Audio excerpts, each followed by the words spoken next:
Well,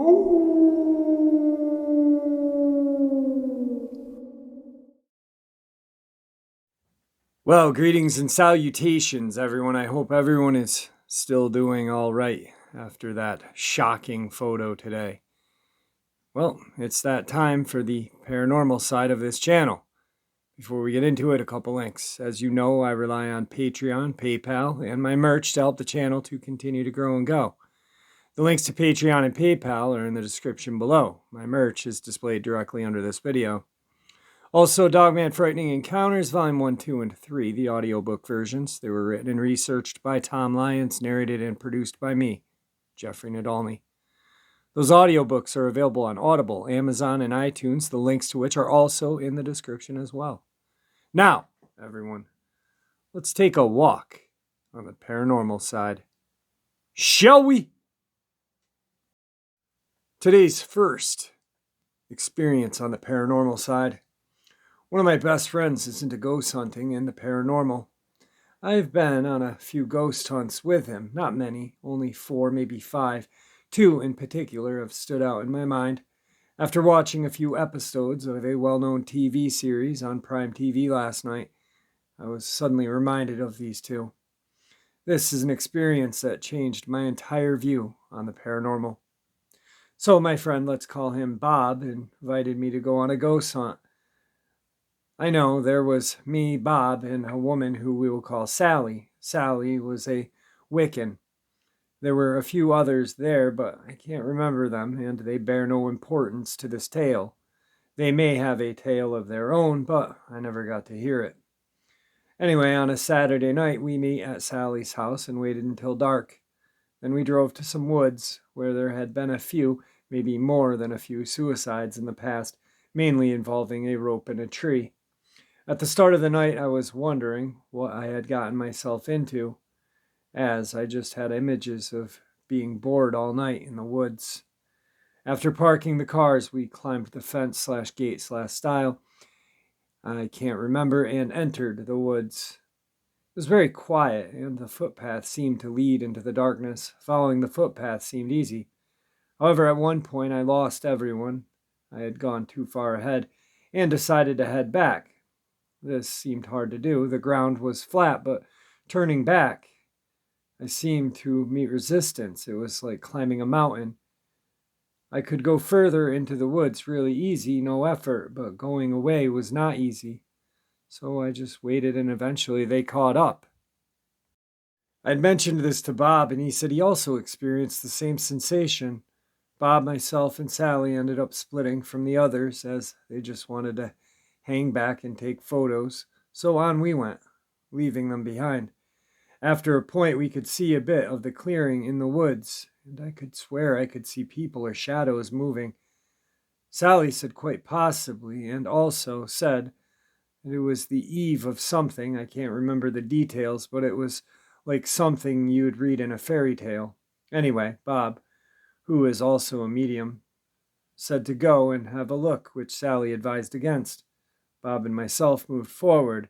Then the shadows vanished. Bob was freaking out a bit and said something about a man with a melting face. I thought, okay, well, nothing's here, and I moved forward. It was like I was in a dream at that point. I was just floating and moving. I had never practiced meditation. I have recently started then, but that is the best way to describe the feeling. I lost all awareness. At some point, I could hear Bob and Sally shouting my name, and I came back to reality. I had no idea where I was or how far I had gone. I don't know how I got to where I was. Bob and Sally said they had been following me for a while, shouting my name. I know at the time I looked at my watch and was shocked, but I don't remember the exact specifics. We headed back to the others, who were still standing or sitting around, saying that it had been a quiet evening and nothing happened. We all headed back to the cars. 1 or 2 hours had passed at this point, but I can't remember anything of significance other than what I had already said. When we got back to the fence, we stood there and talked for a while. Then I entered another trance state, and when I came to, I was trying to climb a tree. Bob said he had been talking to me, only it wasn't me, it was someone or something else. We then decided to leave. I was freaking out a bit after we climbed the fence and got back onto the road. I had an urge to take one last look at the tree. I wish I had taken a camera, so I went back. Just as I got to the fence, there was this big black dog looking at me. After a while, it just disappeared. I was off to the car straight away. We drove through some village, and I had this massive feeling of dread that something was following. Sally performed an exorcism or something along those lines. I am no expert in the magical arts. And all was good again. Like I said, I had been on a couple of ghost hunts, and there were two that turned me into a believer. Here is the other one. Also, when I say ghost hunt, maybe I should have changed that to summoning. In this hunt, there's myself, my mate Bob, and Sally, and some other guy. We'll just call him Wiener. I believe there may have been one or two other people. Now remember, Bob is a medium, and Sally is a Wiccan. She may have dabbled in other things as well. The evening started off with me going round to Bob's. I was wondering why he was taking so seriously. I thought we were going to a graveyard to take some photos, maybe record some noises. I then drove us to Sally's, where we met up with Wiener as well, whom I unfortunately remembered from school.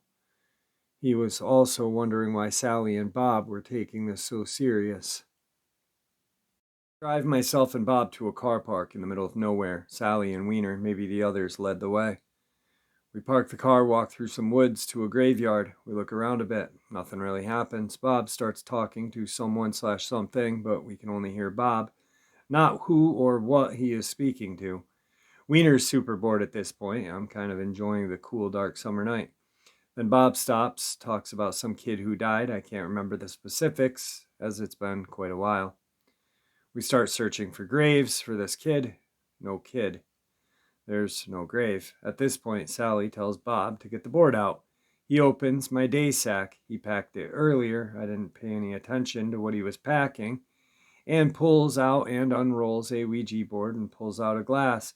At this point, alarm bells do start ringing in my head. Christian parents. Dad has a lot of knowledge about demons and exorcism, which he has never explained where he got that. But Sally knows her stuff, and Bob's been doing this for years. And Wiener is just laughing, so stuff it. Let's try this out. It's quite uneventful. Sally seems pretty disappointed. Then she goes and climbs upon a table, like a grave, and stuff starts to happen. Sally shouts, speaking and shouting. I ask Bob what she's doing. And he just replies, summoning the dead. I'm starting to enjoy this. Wiener's looking pretty uneasy.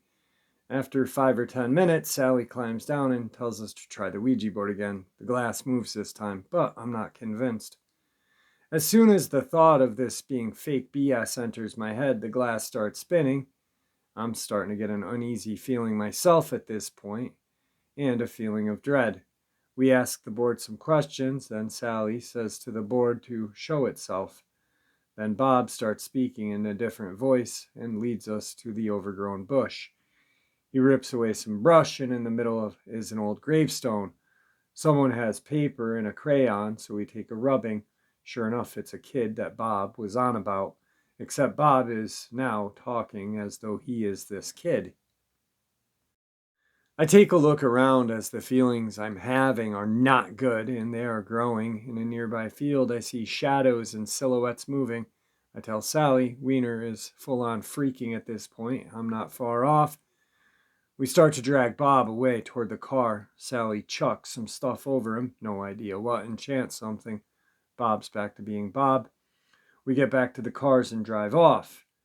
I'm full on freaking out at this point. I drop Bob off. He seems okay and says that this has happened before. When I get home, I climbed into bed, but do an internet search first for the kid on the gravestone. Absolutely nothing pops up. All searches for that area mention an old church, but nothing about a graveyard. This is the end of my experiences so far. I've had this one and the one I wrote about last time. I will be getting back into ghost hunting after this quarantine period, But I am doing some reading first on Celtic lore, the supernatural. I'm also getting a camera and a voice recorder, so I am at least prepared. Oh, yeah, I mentioned my dad at the very start of all this. Well, I told my dad about this one day when we went out hiking. He stopped where we were and put his hand on my head and recited some Bible verses, then told me he had performed an exorcism. Today's second experience on the paranormal side. First, I'd like to mention that I live outside of the United States, so things may seem odd. I'll try my hardest to explain. Second, this may be long, so bear with me. This is one of many stories I have about living in a haunted school hostel, think boarding school, but the actual residential building is not attached to the school, but actually on the other side of town. I lived there with my sister. There were several experiences that I will share. My family, my mom, dad, and sister, and I had lived in a very haunted former mining town for about 5 years before my parents decided to move away to a bigger city. It was decided that my sister and I would stay behind and finish school, so we moved into the school hostel. Now, in all of that time we have attended the school, we have heard rumors that the hostel is haunted. Rumors about a female teacher who still roams the halls at night. You can hear her high heels clicking on the tile as she does her inspections. Knocks on the doors and windows, disembodied voices, shadow people, and full-fledged apparitions. We never really took them seriously, but maybe we should have. The hostel's huge, and the front part, which is a single entrance, leads to a dining hall, kitchen, and study area. At the back of the main study area is a small corridor that leads to the back part, where the bedrooms are at, where most of the activity takes place. The back is divided into two sides, boys and girls. You first walk down a long corridor of the girls' rooms, then you get to a middle door, and further down is the boys'. The middle door was locked every evening at night time. The layout of the bedrooms on either side is identical. Two big 16-person rooms to be shared by the younger kids, 6 double rooms for the older kids, 4 single rooms for the prefects, and one big loft at the end for the teacher that supervised that side. Now that context is out of the way, I'll get to the experience. This takes place a year after living there and dealing with quite a lot of paranormal things. Everything rumored to be happening, in fact, happens, but with some horrible additions, like a mimic and a small girl who appeared both physically and in dreams, amongst others. At this point, my sister was in 11th grade, and I was a junior. Perfect, so she got a single room. My parents, after telling them everything that kept happening over the last year, did not want us living separately, so the school made arrangements, and my sister and I got a double room. The room had a huge metal closet, 2 beds, a fireplace with a chimney that we were allowed to use in the winter under supervision, but that doesn't matter when your sister is a prefect. And activity always, when we were together. So my sister and I moved the 2 beds together to form one big bed, moved it into the corner of the room, and like that's the way we slept. It kind of worked. One horrific night, though, my sister had attended a function at school that would end late at night, so I was left alone in the room for the evening. The first part of the evening was fine until a power outage hit the hostel at 1900.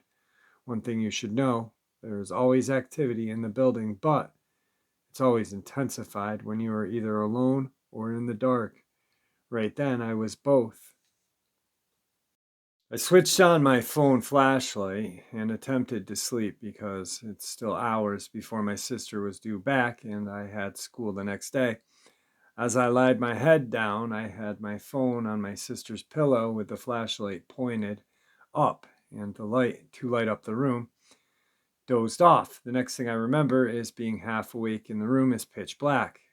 As I was trying to make sense of why the room was dark, I suddenly felt 2 hands grab my legs and start dragging me down the bed. Instantly, I woke up and turned my head but couldn't see anything, and I was still being dragged. I realized whatever was dragging me was heading toward the chimney. I opened my mouth and tried to scream when suddenly I heard knocking on the window, followed by my sister yelling my name. As soon as my sister yelled, the entity let go of my legs. Simultaneously, the darkness in the room lifted as my flashlight started to shine again. With the room now lit, I quickly turned around to the chimney to catch a glimpse of the dark mask shooting up the chimney. I only caught a quick look, but enough that I'll never forget what I saw. The being was on 4 legs, but instead of legs, at the end of the legs there were human hands. It looked furry. Think Lorax, but pitch black and furry. It had no head protruding, but rather 2 glowing red eyes between the upper set of feet and hands. It looked and felt evil. I stayed staring at the chimney even after it disappeared until my sister's shouting intensified and snapped me out of it. She was locked out of the building, so I had to dash all my way to the end of the girls' section, wake up our supervising teacher to let her in. I was panicked the whole way there that the creature may come back and attack me, or that I'd bump into another monstrosity in the dark. Luckily, I made it there without incident, and the teacher let my sister in. I immediately told her what had happened, and we moved the metal closet in front of the chimney and stayed awake the whole evening. The next morning, we called my parents and told them what happened. They immediately told us that they were on their way and to skip school. Pack up all our stuff. That afternoon, my parents arrived and removed us from the hostel. We ended up staying with a family friend until my sister graduated high school, and thereafter I was removed. It's been years, but this still haunts me and everything else that happened at that hostile building. It makes it hard to forget. It was just so much. Today's third experience on the paranormal side. So, 2 of my friends and I went ghost hunting, which is really just us walking around in haunted places and leaving 10 minutes later. In San Antonio, normally things go well. We pretend like we feel something scary, laugh it off, and go to the next location, but this time it was a little different for me. We found out about an old abandoned insane asylum. I think it was abandoned in the 90s. That is supposedly extremely haunted, and we decided to try and find it. When we got to the street that we found on Google, I felt a pit in my stomach. This was different from all of the other times we had gone to haunted locations. I knew something bad happened close to where we were. I was anxious, I'm not going to lie, but I am also the type of person to watch horror movies by myself and lead my friend group into a haunted house.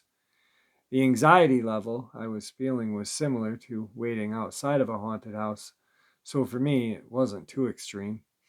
All of a sudden, as we're driving, tears just start coming out of my eyes. I definitely wasn't crying out of fear or anxiety. I've felt that before. My feelings weren't extreme enough in that moment to be crying like how I was. I wasn't sobbing, I was just having a normal conversation with my friends, but my eyes were just crying. It felt like it was out of control. I couldn't stop it either. We ended up going back to my friend's place because we couldn't see the asylum and it was getting late. When we got back to her place, we found the actual address for the asylum, and it was on the other side of the trees that I started crying at. I knew we were close to the place when I started crying, but we were quite literally next to it, and none of us had any idea. That was the strongest paranormal experience I have ever had, and I am so lost on what it could mean. Also, considering seeing spirit/medium witchcraft runs in my family. Today's fourth experience on the paranormal side. One night, me and 2 of my buddies got off of work at the same time, around 10 or 11 or so. We met up to make a Walmart pit stop and go smoke some pot at a buddy's house. We decided to take this old country road. This road we usually take to get across town. It's hidden and no one ever on it. I can't remember if it was spring or fall, but it was a temperamental night. It was a foggy night. I was in Shoddy, and this other dude was in the back. Should mention that the Beast of Bray Road is about a half an hour away, and there is a barn where 2 sisters killed themselves within a mile or two.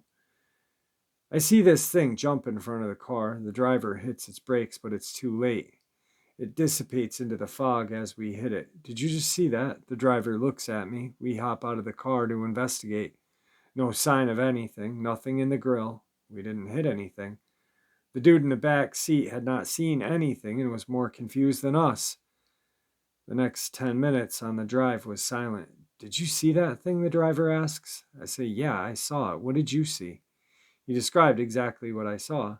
A dog about waist high, with sharp, long white teeth, beady red glowing eyes, and manged black disgusting fur that went down to the ground, jumped in front of the car. It dissipated into the fog immediately, and there was no sign that we hit it. We still to this day have no idea what happened that night or what it was, and I rarely see this guy anymore, but when I do, we're usually having a few beers, and there will be an awkward silence, and someone will say, "Hey, remember that dog?" Today's fifth experience on the paranormal side. I'm not necessarily seeking any advice since I'm okay with living with it. This is more of a rant. So I've lived in the same house for over 10 years. It was originally purchased by my aunt who bought it as new construction. She started to travel and let her son, my cousin, live there for a while until he got his feet under him. It was then purchased by my mom, and we've lived here since. We had a major problem finding a house because I'm hypersensitive to paranormal stuff. I had to physically leave just about every house we saw because it felt like the walls were speaking to me, and back then, I had a lot of other complications with my mental health, so it terrified me. My aunt's house was one of the few houses I could stay in more than 5 minutes. It was empty, vacant, and I had never been there before, just like all the other locations, but I was relatively comfortable in the house. That's why we moved here. Recently, however, it seems something or someone has found its way into the house. The first occurrence. I was slicing or coring some apples with one of those cutters you just push down on. Every apple gets cut into the same piece. However, after I cut my second apple, I noticed one of my slices was missing. I didn't eat it. Second, I was sitting on the couch playing video games and eating a snack. I took a bite of my cookie and set the other half on my knee. When I went back, the second half was not there. Again, I didn't eat it. Today's final experience on the paranormal side. About 15 years ago, my stepdad gave me a ride home from high school. We went away home we had never taken before, no reason in particular.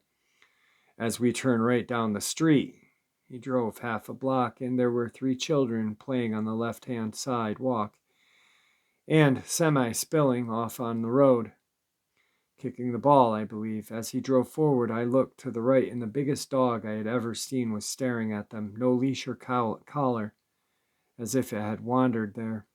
It looked like it was going to kill them. He looked right into my eyes as we went by, and they were bright red. I don't mean in a normal way. Bright red eyes, black dog, almost like a giant black St. Bernard, but not a St. Bernard. It was looking at them for food. As we drove by, I said to my stepdad, "Did you see that dog looking at that kid?" He said, "What dog?" As if he had not noticed it. It was a giant black dog, like giant, just standing there, staring. It was super strange. There were no other people on the street seeing this dog. Surely parents of the children would have noticed it. Anyway, it was 4 o'clock. The kids didn't even see it. I'm convinced it was something. Red eyes, not red in a normal way. We drove home, and I always think of it to this day. All right, guys, I hope you enjoyed today's paranormal side. You want to know something weird? As I was recording this, my voice was fine prior. Literally fine. I made a batch of hot tea, no cream, just sugar.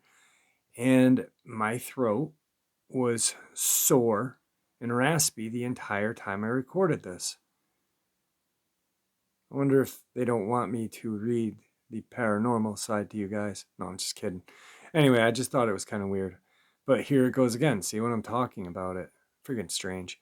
Anyway, I hope you guys enjoyed today's upload as much as I enjoyed sharing it with you. And with that, please be kind to each other, and may the Great Spirit watch over all of us and guide us on that thing we call life.